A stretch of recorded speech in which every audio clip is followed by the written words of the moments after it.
Bismillahirrahmanirrahim. Kami dari kelompok 4 akan menjelaskan tentang tema global warming. Sebelumnya, izin perkenalkan nama saya Dapat Putra Anugrah, absen nomor 5. Nama saya Raditya Asal dengan absen 19.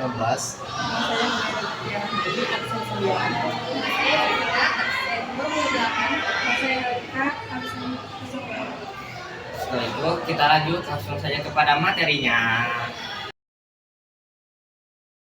Halo, saya Zefira. Di sini akan menjelaskan tentang pengertian dan konsep-konsep dasar pemanasan global. Pertama, kita akan membaca Quran Surah Ar-Rum ayat 41 yang berbunyi A'udzubillahi minasyaitonirrajim. Dhaharal fasadu fil barri wal bahri bima kasabat aydin nas. Telah nampak kerusakan di darat dan di laut disebabkan karena perbuatan tangan manusia. Ayat ini menjelaskan bahwa kerusakan alam terjadi akibat ulah manusia sendiri. Pemanasan global merupakan salah satu bentuk dari kerusakan lingkungan modern. Global warming atau pemanasan global adalah peningkatan suhu rata-rata bumi dalam jangka waktu panjang akibat meningkatnya konsentrasi gas rumah kaca di atmosfer.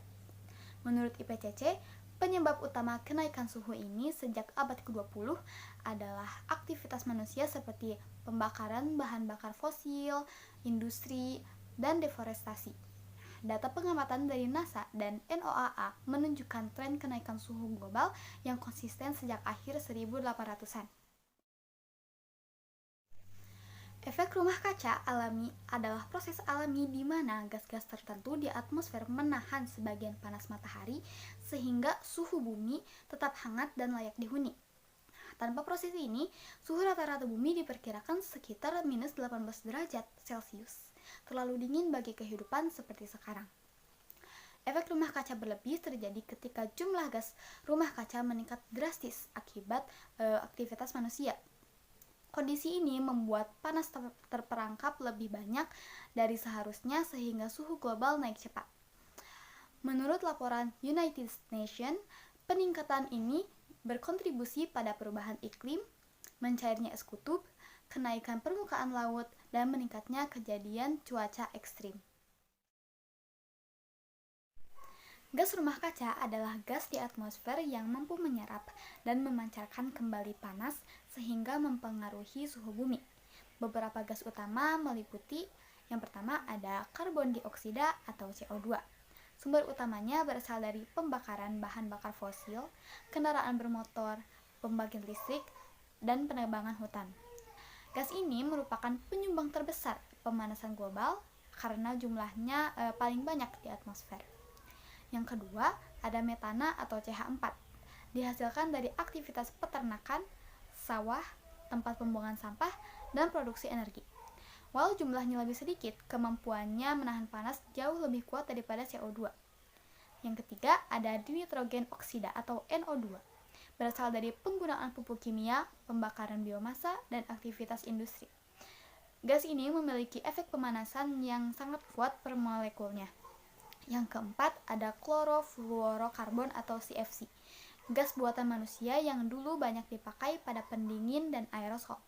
Selain berperan sebagai gas rumah kaca kuat, CFC juga merusak lapisan ozon.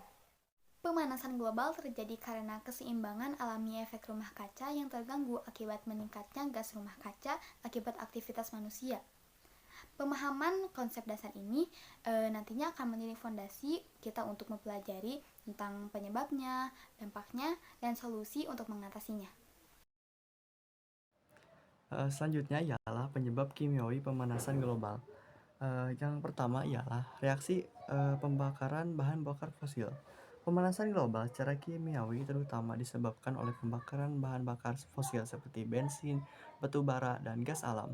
Bahan bakar ini mengandung karbon yang bereaksi dengan oksigen saat dibakar dan menghasilkan karbon dioksida.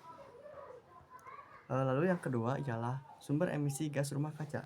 Beberapa aktivitas manusia yang menghasilkan gas rumah kaca antara lain ialah industri, seperti pabrik dan pembangkit listrik yang bahan bakar dan fosil dan menghasilkan karbon dioksida. Yang selanjutnya adalah kendaraan bermotor yang menghasilkan karbon dioksida dari pembakaran bensin atau solar. Lalu peternakan terutama sapi menghasilkan gas metana dari proses pencernaan. Metana juga termasuk dari rumah kaca yang dapat memperparah pemanasan global. Yang ketiga ialah peran senyawa CFC terhadap pemanasan global. CFC atau klorofluorokarbon adalah senyawa kimia yang berasal dari AC, kulkas, dan aerosol. CFC dapat merusak lapisan ozon melalui reaksi kimia di atmosfer. Yang keempat ialah data peningkatan CO2 di atmosfer. Kadar karbon di atmosfer terus meningkat akibat aktivitas manusia. Contohnya ialah tahun 1750 sekitar 280 ppm, tahun 1950 sekitar 315 ppm, tahun 2000 sekitar 370 ppm, tahun 2024 lebih dari 420 ppm. Peningkatan ini menunjukkan bahwa emisi gas rumah kaca semakin tinggi. Aku Alika, jadi sekarang aku mau jelasin tentang dampak pemanasan global. Nah, dampak pemanasan global ini terjadi karena peningkatan suhu rata-rata bumi akibat gas rumah kaca yang menahan panas di atmosfer. Nah, dampaknya itu ada berbagai macam. Yang pertama, dampak pada suhu bumi.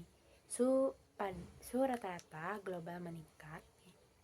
Gelombang panas lebih sering terjadi dan lama, kekeringan dan berkurangnya sumber air, dan perubahan musim. Yang kedua, pencairan es.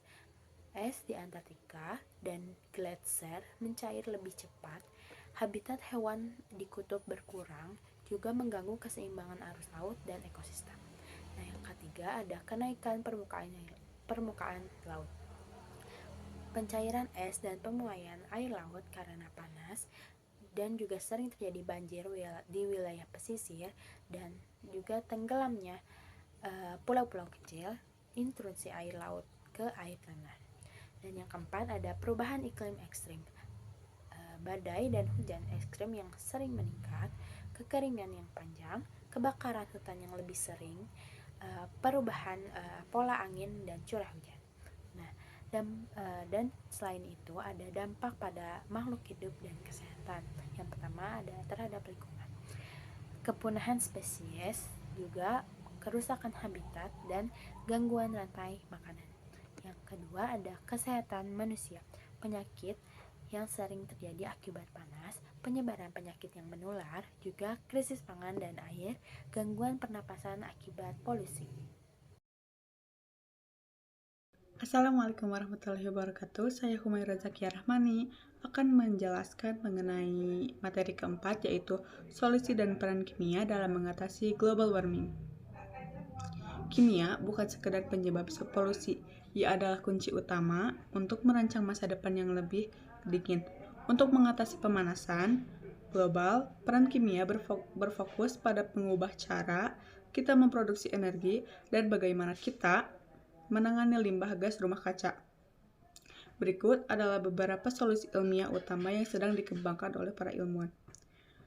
Transformasi energi terbarukan kimia berperan dalam mencari alternatif bahan bakar fosil melalui reaksi yang lebih bersih, seperti biofuel, adalah memanfaatkan proses biokimia untuk mengubah biomasa seperti alga atau limbah tanaman menjadi bahan bakar cair seperti etanol atau biodiesel. Kemudian ada teknologi hidrogen, menggunakan